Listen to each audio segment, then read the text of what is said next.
Hejsa. Jeg har fået 1000 henvendelser, efter jeg lå et opslag op inde på Facebook af, hvordan man backlappede en cylinderklipper. Og jeg tænker lige hurtigt, jeg vil vise det uden alt for meget snik i snakken, så det er bare lige det handler om, det er hvordan man gør det her. Og der er sikkert 1000 måder at gøre det på, men den her, den fungerer. Jeg har lavet sådan en værktøj her til at få cylinderen til at dreje rundt, og der er flere, der skriver, at man kan købe det, og man kan bruge en 22 top og pisserpapir. Men jeg er ikke så interesseret i at sætte en top der på, og så ødelægge, hvad skal man sige, der hvor tandhjulet det kører på. Så jeg har taget en rørsamler fra et plastikrør 16 mm, og så bare lige et stykke jern sat derudover med et stykke krympeflex. Og du kan bare bruge hvad som helst. Men det handler om, det er, at du skal have et eller andet, der passer dig ned på for at få cylinderen til at dreje rundt. Så skal du bruge noget kølepasta, som er her. En spidstang og en skruetrækker, og så er du altså i gang. Og så selvfølgelig lige en boremaskine. Og en pensel. Men nu skal I lige se her, hvor nemt det egentlig er. Her har vi klipperen. Og jeg viser lige hurtigt, hvordan det er. Jeg har lige skilt det, og den er altså ikke gjort ren, fordi jeg har gjort det ved min, og den klipper rigtig flot nu. Det her tandhjul, det sidder der på. Det er lige til at rykke ud. Hjulet på, det sidder selvfølgelig der.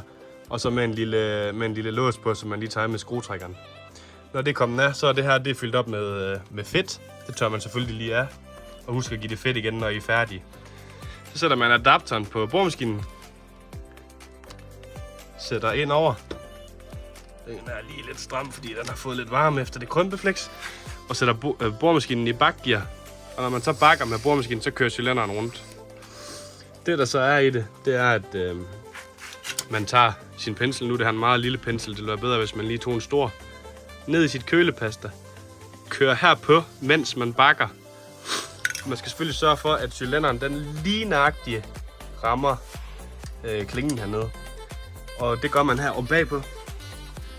Der sidder sådan nogle sorte fætter her, man drejer på. Dem drejer man ned, inden man går i gang, så den lige nøjagtigt rammer, men lige nøjagtigt kan køre rundt også.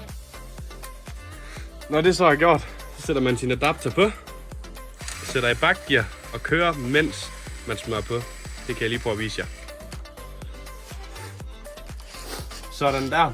Og som sagt, en lidt større pensel, det vil ikke gøre noget. Nu har jeg selvfølgelig lige smidt den ud, som jeg har brugt til min. Sætter lige adapteren på igen her. Sådan der. Smører lidt salle på, der må gerne komme en del på. Sætter boremaskinen i bakgear. Sætter boremaskinen i bakgear. Og så kører man. Så kører man pastaen på. Og I kan høre, det sliber allerede. Og der skal bare noget salle på.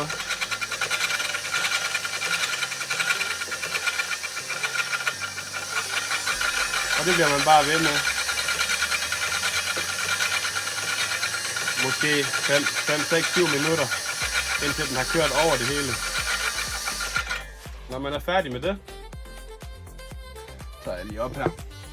Når man er færdig med det, så kan man tydeligt se, at den har slæben her. De bliver blank. Så skal man selvfølgelig lige have den drejet på plads igen, så der er lige meget luft hernede. Og det er selvfølgelig over på de sorte skruer herovre igen. Så skal man have drejet den på plads hernede, så der er lige meget luft hele vejen. Og så kan man jo lige udføre papirtesten, stikke et stykke papir ind, og så se om den cutter det lige over. Men i hvert fald, det har fungeret rigtig godt for mig, og den klipper virkelig flot. Og den laver sindssygt striber. Så ja, tag og gør det. Kølepastaen, eller ikke kølepastaen, slibepastaen. Det fandt jeg inde på nettet, og der er garanteret også 1000 forskellige stumper af det og forskellige slags.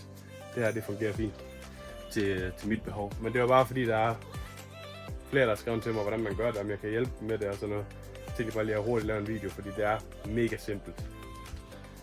Det største problem, det er at få lavet en eller anden adapter, der passer. Men brug en 22 top, det er der flere, der gør, hvis det er.